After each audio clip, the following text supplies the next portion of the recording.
the speaker, Mr. Divakaran K, who will speak about invasive species as valuable resource for biomass. I now request the speaker to begin. Thank you. Should we wait for more participants to log in? No, this meeting is being live streamed on the website. So participants are available on the website. And as the meeting progresses, the participants can also join on Zoom as well. Okay. Good evening, everybody. My name is Divakaran. I am the Vice President of Acclaim Technology Services Private Limited. We are into biomass gasification. Renewable energy solutions is what we provide. And from biomass, we have now moved on to biogas because that is the current trend. So since 1984, we have been in the business of renewable energy, providing alternate solutions to fossil fuels. Today, we are talking about climate change, and these are essentials what we have to go through. So I will take you first, before I go into biomass, I will go through this invasive species that are becoming a problem to us. You must have heard the High Court of Tamil Nadu of Madras giving instructions that the invasive species should be destroyed. But they have not given alternate what to do with the destroyed species. Now we have only two options: either cut them and mulch them or burn them, both of which are no do for climate change. So we are basically trying to address the climate change, and we are contributing it to it. High Court's decision actually contributes to it. See, when we burn it, we are putting carbon dioxide into the atmosphere. When we are mulching it, it evolves methane gas over a period of time. And methane gas, as you know, is 20 times more dangerous than the carbon dioxide. So what are these invasive plants which we are trying to destroy today? We will go one by one. This is an elaborate one, which I will share it for you all to read later on. I'll just run through that so that you get an idea. Number one is the Juliflora. So I will take it out.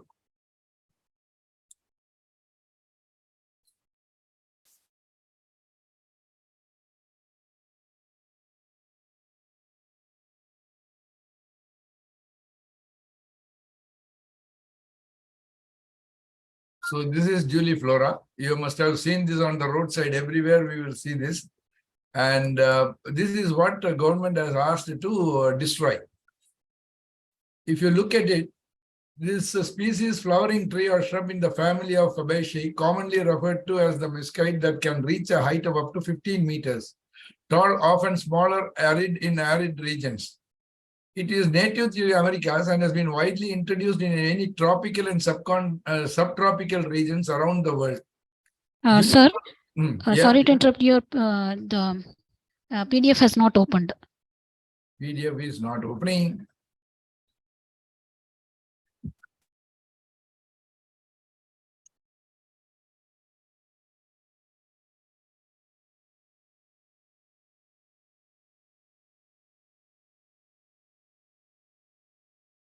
You can stop and restart it. Stop sharing the screen and restart. Okay. So this is the Juliflora tree. This is what you have seen. Is it sharing now, madam? No.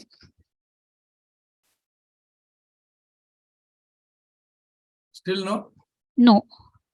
So maybe you can stop and restart.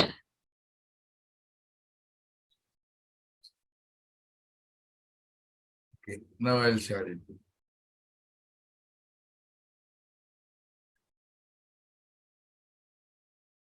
So here we start. Now it has come, yeah. Yeah. So Juliflora is what you see all along when you go in train, when you travel in bus, everywhere, wherever you see arid lands, you find that this is the tree. This was introduced in the second planning period as a resource so that the poor families can collect the wood and use it for cooking. Over a period of time, it has occupied so much of our lands that it has become a nuisance value. And today we are talking about a High Court order to destroy these invasive plants. The leaves of this will be this way, and it also flowers. Propagation is by that. And then you see the pods also. These are all resources because the pods can be used as biomass, the leaves can be used as biomass, the branches are a good source of firewood. and it has got better calorific value also. Now, the next series that we are talking about is the water hyacinth. You must have seen this occupying the entire water bodies. It's a very dangerous species because the oxygen levels are destroyed. The fish and other waterborne lives are lost, and also it destroys our water bodies. It's a flowering plant, beautiful flowers, but then at the end of the day, our water bodies are getting depleted because of this, and removing that is a big nuisance. And the third one, which you are familiar with, is the Parthenian. This is also, in fact, in Karnataka and all, government was paying people on a kilogram basis when this was destroyed and brought to the government for destruction. So now what we are going to do is, instead of destroying it and burning it or mulching it, we have to look at it as a resource, as a biomass. Now, when we look at it as biomass, we have certain advantages. So this is where I am going to take you through.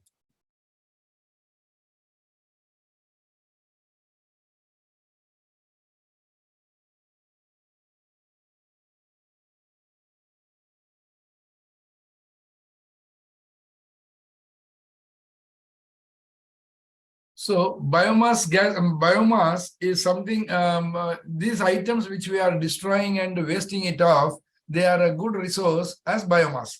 Now, biomass means something that can burn. Now, what we are bringing in is a technology called the gasification technology. There are many technologies. The biomass can be used by burning also, but then we are talking about a gasification technology because over a period of time, when you go through this presentation, you will understand what are the advantages.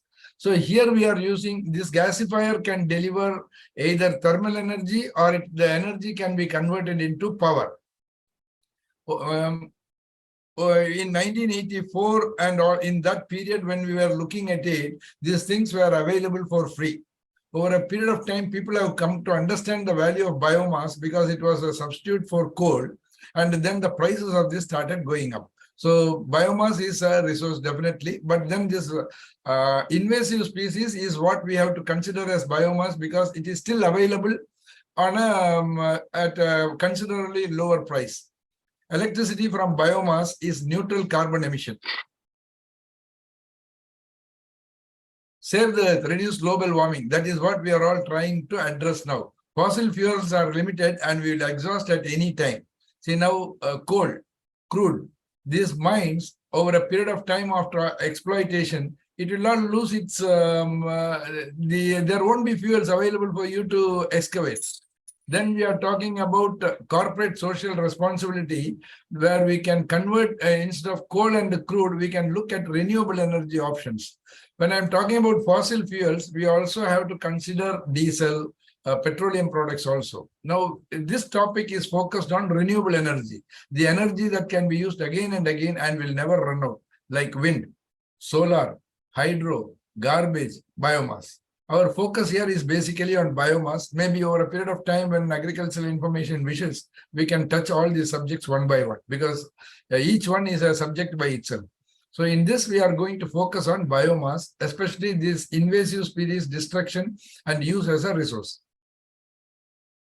So the definition of renewable energy derived from resources that are naturally regenerative or are particularly inexhaustible, such as biomass, moving water, hydro, and wind energy. Municipal solid waste may also be considered as a source of renewable energy because it gets generated every day. Green energy is the answer to climate change. So what are all the green energy sources? One, wind power. This is common. Solar, hydro. Now, if you look at these three renewable energy resources, you will find that wind is not always available. Sun is not always available. So the reliability of these things when you need it is not there. So we have to use it as it is generated, or we'll have to find a source to keep these generated items for future use. That is why it is a renewable energy, but not a reliable energy. Then hydro. Here we can pre-plan the requirement of hydro energy because when you open the water, this generates power through the generators. So you can decide when to open, when to close, and you can sync it with your other systems so that it is more reliable as an energy resource. So now coming to biomass, which is our core subject today. This is a new carbon neutral because it grows, we are cutting it and using it. These invasive species especially are available in plenty.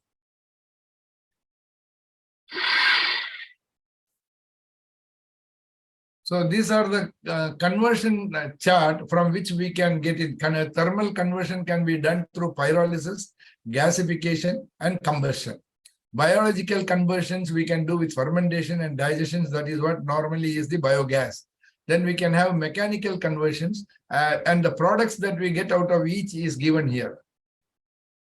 So these slides, I am sharing these things after this. This will be available for you to go through that at leisure, because I know this will be a short session where every answer won't be available, but still we can try to give you as much information as possible to build on it. So looking at biomass, we have heat and power. This is what we are focusing today. So gasification plus gas engine, boiler plus turbine, co-firing with coal, and biogas engine. So these are the outputs which can give you the energy that is required and for our use. So what are the resources? I have the start of this meeting, we have told about the invasive species which they are trying to destroy because they are creating problems for the environment. But other than that, these are all the resources. We have forestry, crops and residues. We have agricultural residues and crops. See, any agricultural produce, about 25 to 30% is what is available for human consumption. The rest is actually a waste. You look at rice, paddy, the straw is a waste. Similarly, cotton, cash crops, bagasse, all these are actually waste materials. So that is a resource, a biomass resource. Sewage, municipal solid waste, animal residues, chicken litter, cow dung, industrial residues from press mud, all these things. What constitutes biomass? Agri waste like rice, oats, hulls, rice straw, chicken, turkey litter, tree waste and sawdust. So you see the scope of biomass is very large. The technologies that we employ is really, we have to look at the source of raw material and the end applications, and depending upon the customer requirements or our application requirements, we have to design that. These are all technologies which as consultants we can say which will be the best applicable for you. If you look at gasification, these are the types of gasifiers that are available: updraft, downdraft, fluidized bed, entrained bed. So these are technologies which can deliver the energy that you require. Each has got its own advantages. It has got its disadvantages. And the application is what decides what is the technology to be employed. Biomass to gaseous form by partial pyrolysis, oxidation and reduction under subgeometric conditions. That is, we are going to limit the oxygen supply, and then under that conditions is what we are going to get this energy out.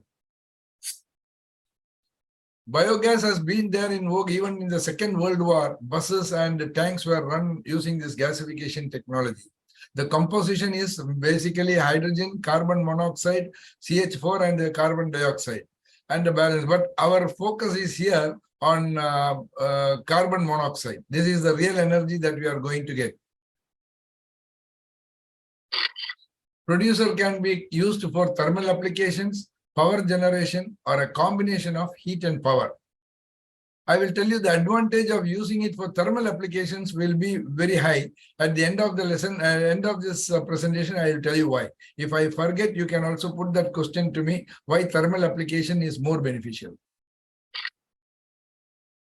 So we can replace diesel or fossil fuels in all these items. You can think about all where this application is, and based on your knowledge, you can suggest them to get into renewable energy in these areas.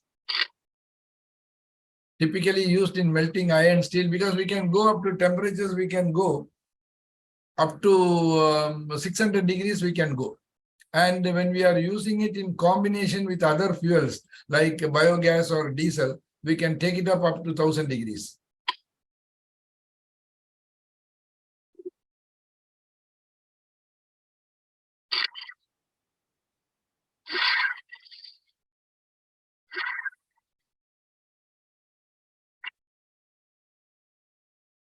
This producer gas, that is the gas that comes out of this thing from the volatile gas. This can be used in 100% gas engines which are available in the market today, or modified diesel engines. If you are already having diesel engine, that can be modified to give you to continue to run the same engine.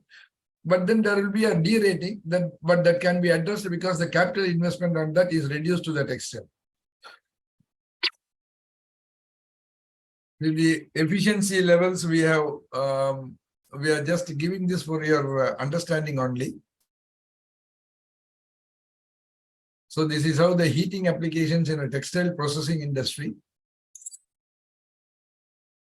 Flue gas available from the engine and the engine jacket water can be recovered to a direct fired van and used for refrigeration and air conditioning. This is an area where a lot of exploitation can be done. Great savings can be achieved. Cold storages, because here the energy requirement is very high. So using a vapor absorption machine, we can get these things going at a much cheaper rate. Malls and multiplexes, air conditioning can be attempted through gasification system. Local power generation, because ideal for biomass will be the movement of biomass is an issue because it's a low calorific value item which we have to use diesel to transport. So it makes a sense that we use the locally available biomass locally. So the ideal sizing of the biomass gasifiers for power will be up to 3 megawatt. That's our suggestion. 25 kilowatt to 3 megawatt is possible. Now in gasification, we have a residue about 8 to 10% depending upon the raw material, which is known as biochar. This biochar is what world is talking today to enhance the production of agriculture. Our field trials have shown 25 to 30% more yield when it is applied to the soil in a particular ratio. We have done this experiment for vegetables, we have done for rice, we have done for sugarcane, and invariably in all these things, we have achieved 30% better yield. So these are all the biomass, non-food resources of biomass feedstock. So this must be catching your imagination. See, this much of things are wasted, which is really a resource. Coconut shell, rice husk, sawdust, groundnut shell. These have alternate use also. We can convert ground shell, sawdust, and rice husk into briquettes and use them also. Coconut shell, I'll get back to you. This is a separate subject in itself. Coconut shell is converted into shell charcoal or activated carbon. The byproduct in when we are converting coconut shell is either shell charcoal or activated carbon.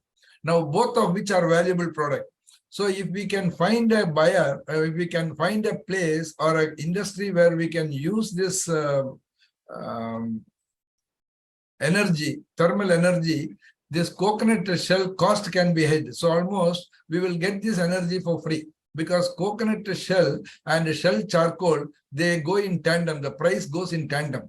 So that will hedge the price of the raw material. So your thermal energy will be almost free when you go from coconut shell to shell charcoal and energy.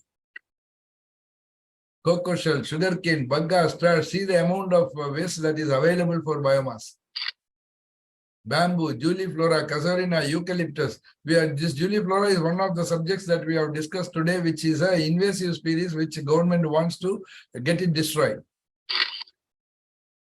Plantation prunes in plantations, tea, coffee, cardamom, pepper vines. These are all biomass resources. This can be mulched and used for as biomass, either briquetted or directly used as in co-firing with coal. These are the carbon cycles and how pyrolysis and biochar can work in tandem to get the soil amendment at the same time energy. So come, let's go green and contribute to reduce global warming and ensure that we bequeath a clean earth to our future generation. So you have any queries or anything? We will look at the solutions. That is the best thing that we can do today. Today, what has happened is that biomass has become a costly product. See, we started off with briquetting when sawdust was available almost free. we were sometimes paid to remove this sawdust, because unless we remove that, they could not do their production the next day of lumbering. But today what has happened is they keep it there and ask us for to quote for that particular waste. So prices have gone today. I think the price of sawdust ranges between 3,500 to 5,500 rupees, depending upon the moisture content. So this is it, madam. We can take questions. I think I have made it clear. So we can close this and go in for question and answer if you think that is okay. If you'd like to put some more light, you can continue. We have another 6 minutes to go for 30 minutes. Now, these are the things. See, now if you Google and see this invasive species, they are a real danger because they won't allow other plants to grow in the vicinity. But we can grow them under conditions where that can be converted into a regular biomass with value, even in arid lands, because it requires very less water. Similarly, water hyacinth, it has got very high moisture content in that. So we can remove it. There are machineries available which can remove them. We can dry them, pulverize them, and use it for briquetting, or directly use that as a resource for biogas manufacturing. Today, under SATAT scheme, up to 2 tons, government of India is oil companies are prepared to take the biogas directly from us if we can fill it up in cylinders and give it to them. And another advantage is this biogas from any of these waste, the small sizes, right? Let us say from 50 kgs to 2 tons.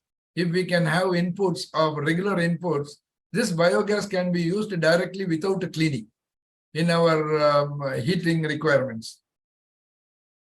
So biomass as a resource is what our focus was. And I think I have addressed this invasive species, which we are trying to destroy, as a valuable resource for gasification and power and thermal. Now, I was telling you about why we should avoid power and go for thermal. See, now, in thermal energy, when we are converting this gasification and going to use it as thermal energy, we are replacing it either for gas or for diesel. Now, 1 kg of 1 liter of diesel will, in a generator, will give approximately 3¼ units of power. If we look at the power cost today, even if you take it as 10 rupees, the cost of power is only 35 rupees. The value of power when we convert biomass to power is only 35 rupees. For that, additionally, we need a gas cleaning system before it goes to the generator. And then there is a generator maintenance cost. So if you look at that, the power cost or the realization cost is only maximum 35 rupees. But suppose if you are able to replace this gas 1 kg with 1 kg of LPG, then your replacement cost comes to around 100 rupees. So 35 rupees versus 100 rupees. To get 35 rupees value, we have to make an investment for cleaning the gas. Then we have to make an investment for the generators. Whereas in thermal energy, we are directly using it for thermal energy, either as for burning or for gas directly for hot air, whatever it is. So the replacement cost, if you look, is the benefit that we get from the same kg of producer gas will be either 100 rupees as gas replacement or 35 rupees after all this investment and maintenance as power. So that is the reason why I say it's always better to use it as thermal energy.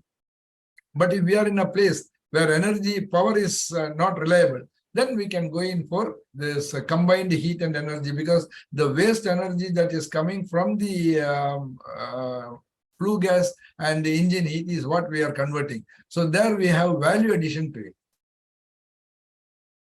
This both the topics I have already put it in WhatsApp to you, madam. You can upload it so that they can look at leisure, and my email ID is also there. So they can send me their queries, and I will assure you that within 2 working days, I will try to answer them. And I'm always available on WhatsApp. Yeah, okay, sure, sir.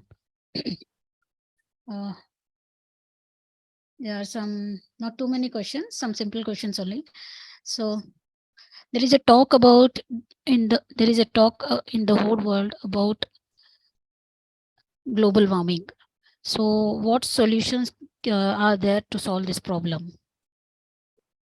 See, global warming First and foremost is we have to address this issue of reducing the consumption of fossil fuels. So can we do it? What are they? Coal, diesel, petroleum products. Now, is this a substitute? Yes, because we are not going into destroying the food crops or commercial crops. If we are doing that, then yes, we are doing bad to the society, because we are getting into the domain of eating and commercialization. But what we are actually taking out is the waste, what we are not consuming. For example, if we are taking coconut, we are talking about the coconut shell. If we are talking about rice, we are talking about the rice husk. If we are talking about cotton, we are talking about the stalks.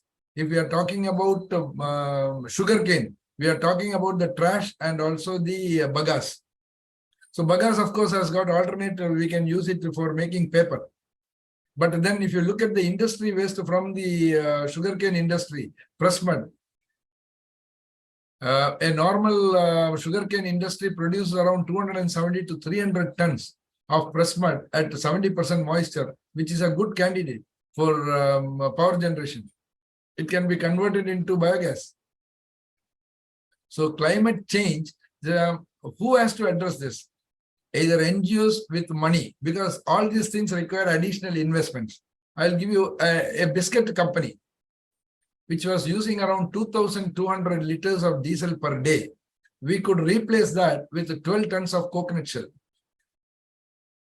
And as I told you, the coconut shell is converted into, so which is the main product, coconut shell or power?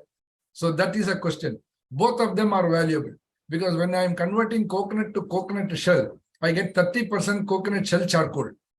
Today, if you are looking at coconut shell price and shell charcoal price, it is almost 3.5 times the price of shell. So if coconut shell is available for 10 rupees, then shell charcoal is about 35 rupees. So that means 3 tons of shell, if I buy for 30 rupees and convert it into shell charcoal, I still get 35 rupees. And energy that I get from it is almost free. So these are the things that we have to look at and really work. So how can we work together? Who are the people, pioneers who can help us to do this?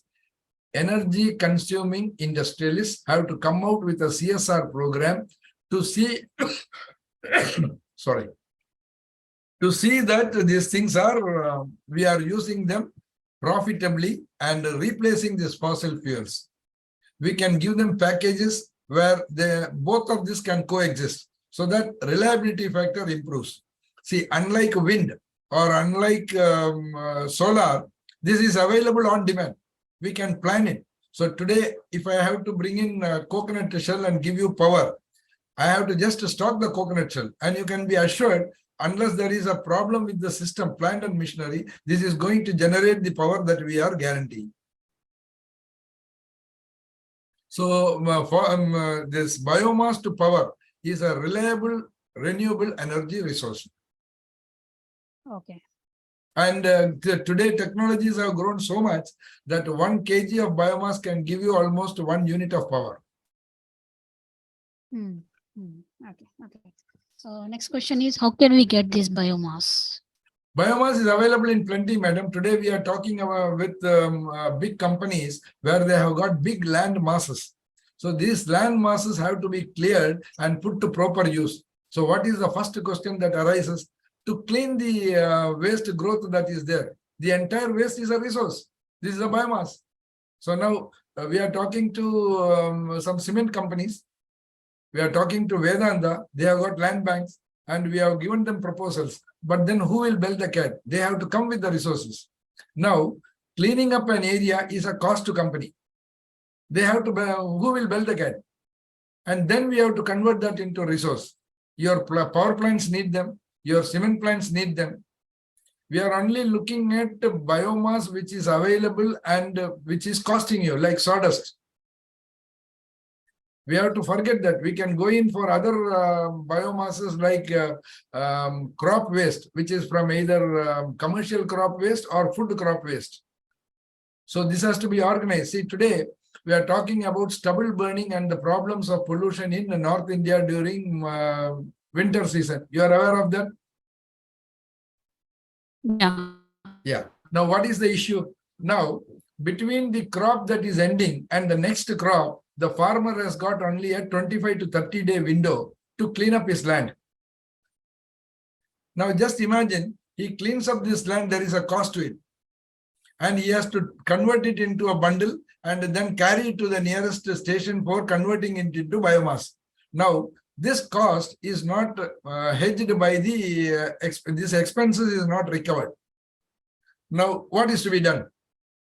The government has to step in and we have to create a resource center where we will tell the farmers, okay, boss, your season is over. Just inform us. We will come with the vehicle, collect this biomass and convert it into usable form of biomass where this can be used along with coal. Or we can convert the whole thing into biochar and give it back to the farmer. Let us assume he gives me 5 kg of biomass. I give him 1 kg of biochar, which is a valuable product for his land. It improves his carbon content. It gives him better yield. His soil is getting, soil sequestration happens. And the balance 2 kgs will give me my profit to convert it into briquette or to generate power. Or tie up with an industry to give them the thermal energy that is required. So these are efforts. These are to come from the industry, from the government, and people like us, technology partners. Because technology partners do not have the money. We come to you with technology and we are prepared to handhold and see that this is becoming a success. But then the right earnest way of putting this into practice, these initiatives have to come from the government and the larger industries.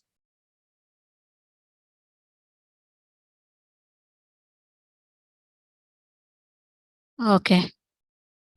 So next question is how easy is to convert biomass to power? Madam, it's like any other industry. See, the biomass preparation is the basic thing. Now, certain things come to you as prepared biomass. For example, sawdust.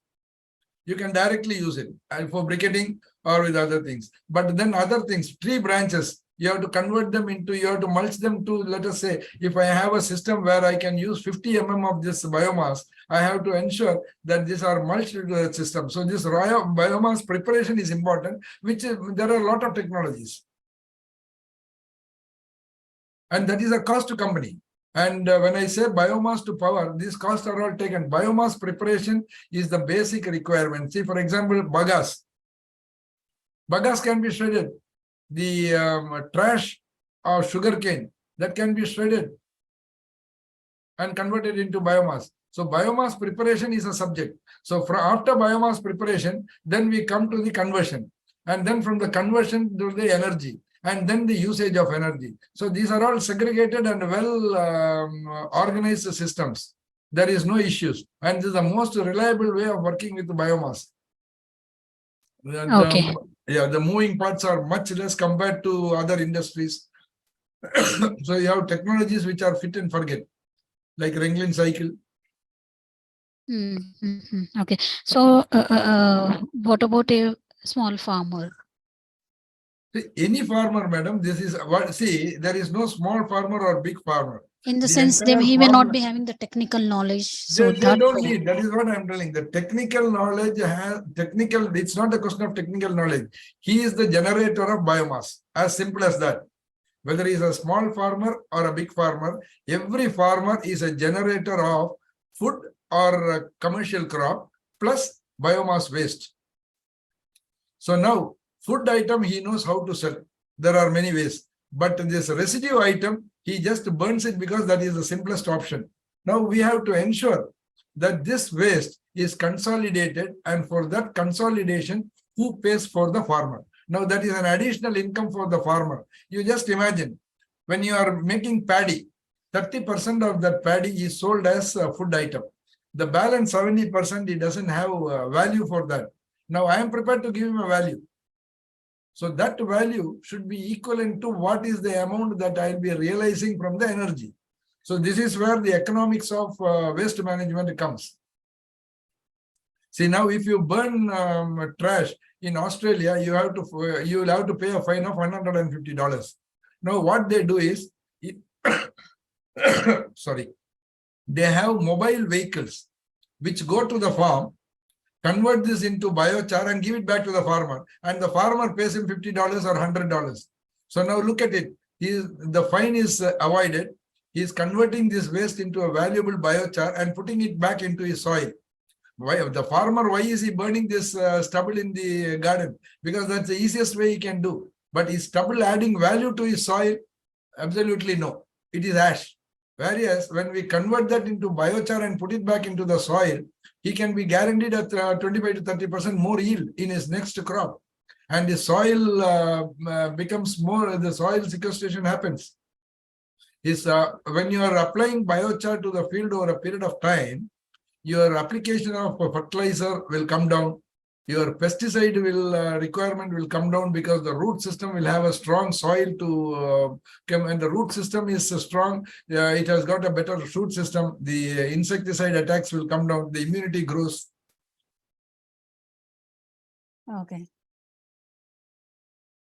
Okay. So next question is, please let us know a little about your career background and what made you to take an interest in this subject. When we were looking at alternates in 1984, at that point of time, shell charcoal was available in abundance. And it was really not put to much use. So shell charcoal, converting it into shell charcoal was our idea. And we put up the first plant in Tamil Nadu, in India perhaps. In Tamil Nadu, we put it up as a 1 megawatt plant. And we converted this shell to shell charcoal, and that energy was used for generating power. At that point of time, excuse me, the price of shell was only about 1.5 rupees. And we could do a PPA. Government bought the power for 2 rupees 80 paise, I think. So that was a valuable proposition. Today, the biomass power maximum what we get in Tamil Nadu is around 475, I think, at today's price, because we have not been doing this for quite some time. And that is not a viable proposition. But if you are looking at this conversion of waste with the government intervention and High Court saying that this should be destroyed, then we have to look at that as a destruction cost should not be added to the value of biomass. If we consider that, then this becomes again a valuable thing. And then again, the buying, we used to give it to the grid and government has to pay us. Dealing with the government, I don't want to go into it in detail. Okay. The best thing is converting the biomass into thermal energy by using it as in co-firing along with your coal, or converting it into briquettes. Or some of them, like water hyacinth, as I told you, we can prepare them and convert it into biogas. Today, all oil companies are buying biogas. CNG, compressed biogas is pure methane, 92.5% methane. And if we are on the gas pipeline, we can directly evacuate this into the system. Okay. Okay. So now we have the last question. What does your company, Acclaim Technology Services India Private Limited exactly do? We are providing solutions for biomass and renewable energy in general, solar thermal, solar PVs. But our focus is more on biomass conversion as a resource and then providing solutions for thermal energy. I'm specifically again emphasizing on thermal energy because the reasons I explained to you earlier. That's the best way to put biomass use to, because we are substituting that for either coal, which is today about 5,300 calorific value. We are paying around 14 to 18 rupees. We are importing coal. Whereas this is a 4,500 kilo calorific value of biomass. We are selling it a maximum between 3,500 to 4,500. So value for money is there in biomass, but we have to consolidate this biomass and make this industry grow larger. We have to take this this knowledge to the villages. Right. Yeah. Because if you go in the train, if you go in the bus, you look around yourself. You are engulfed with this waste biomass. So you just imagine all this biomass is converted into energy. We don't have any energy shortage in India. Yeah. Yeah. Okay. Okay. So, okay, sir, I don't see any more questions from our participants. Thank you, So, madam. No, you can, both these things I have shared, you can share it to your clients, and anyone can write to me or call me. I am available 24/7 unless I am not reachable, and I will answer them. I'll assure you that I'll answer them within the next 48 hours of receiving it. Sure, sir. Yeah, In yeah. case I miss, they can call me also. Yeah. Okay. Yeah. Thank you for the detailed, interesting talk, sir. So now we have come to end of question round. On behalf of agricultureinformation.com, we like to thank you for the talk, and we also like to thank all the participants for joining this meeting. The meeting will now be closed. Thank you. You're welcome, sir. Thank you.